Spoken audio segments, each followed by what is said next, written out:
শীতের মৌসুমে ঝালদার কুকি ড্যামে পরিযায়ী পাখির আগমন, পর্যটকদের ভিড়। অন্যান্য বছরের মতো এবছরও শীতের মৌসুমে পরিযায়ী পাখির দল হাজির হয়েছে ঝালদা থানার কুকি ড্যামে। শীত পড়তেই দূরদূরান্ত থেকে আসা বিভিন্ন প্রজাতির পরিযায়ী পাখিতে মুখর হয়ে উঠেছে কুকি ড্যাম এলাকা।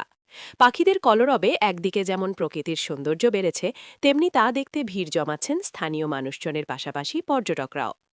স্থানীয় বাসিন্দা জিতেন্দ্র মহালির দাবি, প্রতি বছর শীতকালে কুকি ড্যামে পরিযায়ী পাখিদের আগমন ঘটে এবং এই সময় বহু পর্যটক এখানে ঘুরতে আসেন।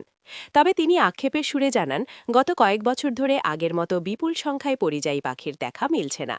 পরিবেশের পরিবর্তন, জলস্তরের ওঠানামা কিংবা মানুষের অতিরিক্ত উপস্থিতি এর অন্যতম কারণ হতে পারে বলে মত স্থানীয়দের।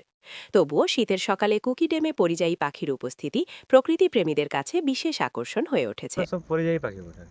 এটা কখন আসে? এগুলো শীতকালের সময় আসে, ফির গরমের টাইমে চলে যায়। 3 মাস এরকম থাকে মোটামুটি। 3 মাস থাকে এখানে নাকি?